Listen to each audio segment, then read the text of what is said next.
Nokia G100 in the house. In this video I will provide unboxing and review. The phone is available through Toro by Verizon, Straight Talk and Boost Mobile. And this is Variety Stick 2. Make sure to subscribe if you haven't. Give me a thumbs up, and without any further ado, let's find out. Now I have picked up the phone from Toro by Verizon for $79.99. Also the phone available for the same price if you are with Straight Talk. Now Boost Mobile, I would say check the Boost Mobile store because technically Boost offer more specials and deals, so you might get this phone for absolutely free. Now something good to mention, the phone available in two different variants, 32GB storage and 128GB storage. Now anyone you buy from the carrier Toro by Verizon, Straight Talk and Boost will be 32 basic model, but if you want to buy the unlocked version you can go up to 128GB storage. The phone will cost you $199 as the time I'm recording the video. First, let me take a quick look on the main specification. By the way, the G100 only LTE, the phone doesn't come 5G. The display size 6.5, 720 for the resolution. The ratio 20:9. The phone has 269 ppi and the phone has LCD TFT screen. Now for the processor we have Snapdragon 662 chipset. I'm looking to test this with some video games, and 3GB of RAM, 32GB of internal storage, unless if you buy the unlocked variant with 128GB of internal storage. Operating system, we have Android 12. The phone has 3 cameras on the back. We have 13MP main sensor, 8MP ultra wide, and 2MP depth. Also I will test the camera and show you some samples on this video. The front facing camera 8MP. The phone is capable only to take 1080 at 30fps video for the front camera and the back camera. Battery, it looks like very promising, 5000 milliamp with 15 watt of quick charging. Specifications on paper, very promising since the phone only costs $79. Now let's do the unboxing. Now as you guys can see, the package here is similar package to any other Toro by Verizon phone, track phone, Straight Talk, opens like a book, and also the box will highlight the main specifications. Now also good to mention, this phone has Wi-Fi calling capability, which is a good thing, and hearing aid. And here it's going to explain some information about Toro by Verizon plans, multiple plans, single plans, etc. And here's we're going to see the phone, and the phone is massive. This is a big phone, by the way. So let me go ahead and crack the seal open.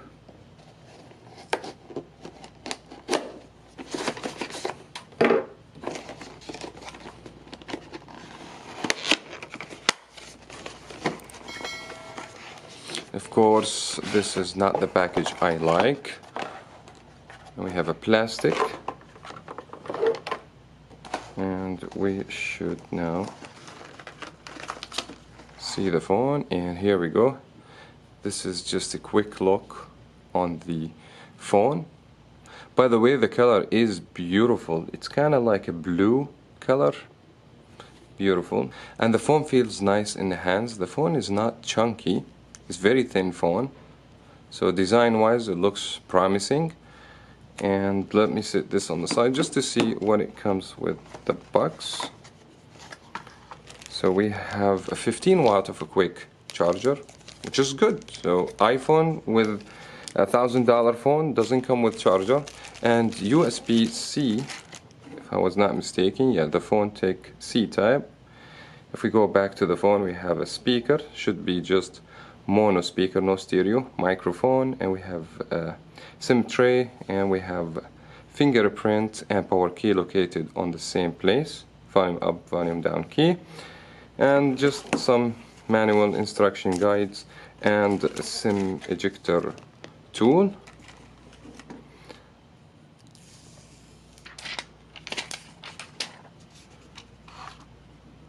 Now let's turn the phone on.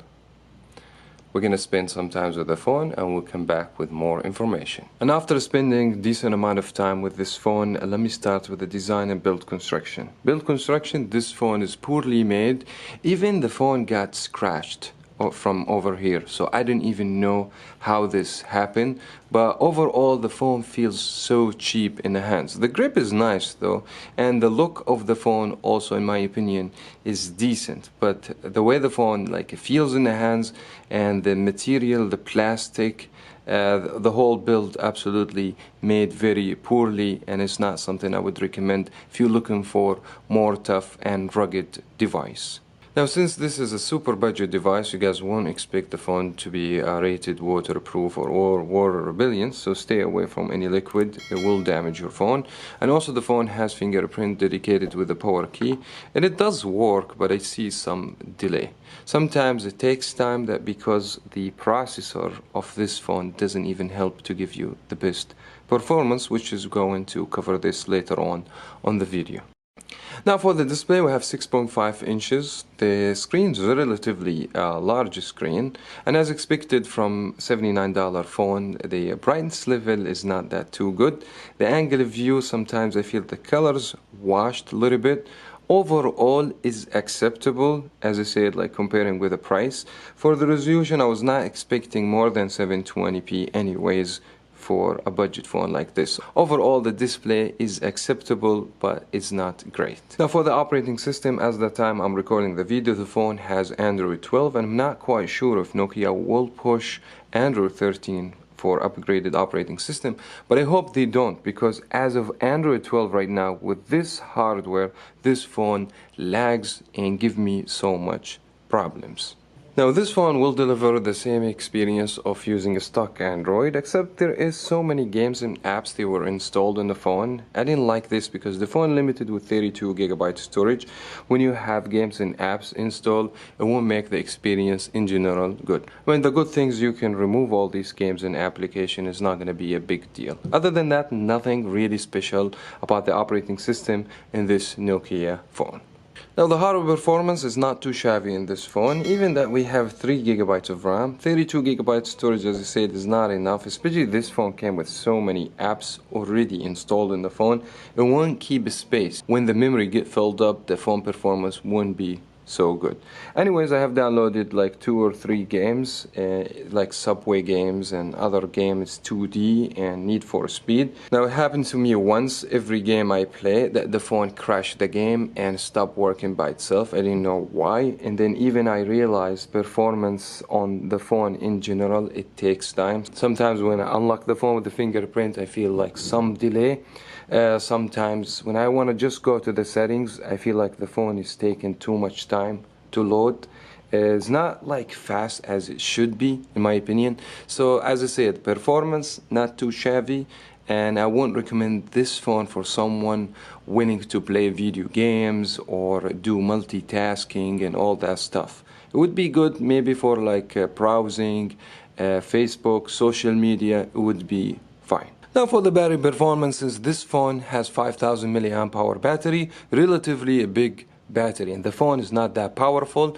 The phone gave me up to 13 hours of screen on time, which is great, and this is what Nokia says the phone will be good for 2 days, which is what you will expect. And the phone also charges quickly. I have charged the phone from 0% to 100% within hour and 40 minutes. So the battery department, I have no complaints or whatsoever.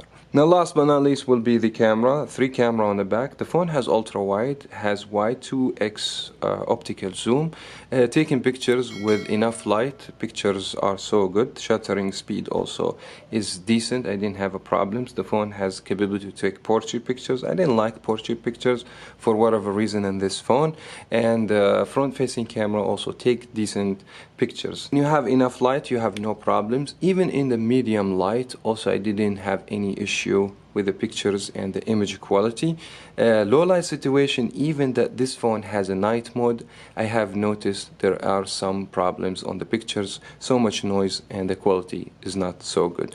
Overall, I like the camera, I like the performance. Since this phone is a $79 phone, camera in general exceeded the expectation. My overall experience about the Nokia G100, this phone is not a bad phone considering the price, $79.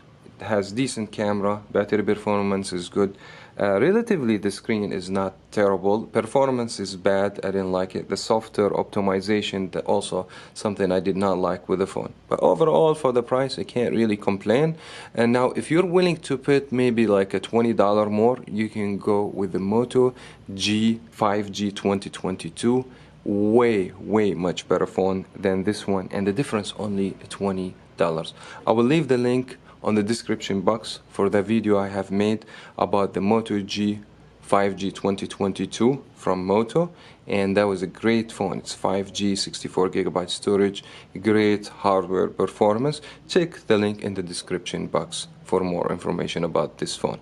And that was very much it. I wish you guys find this video helpful. If it did, thumbs up, subscribe for more here on Variety Stick 2. Thank you so much for watching. As always, we will talk to you in the next video.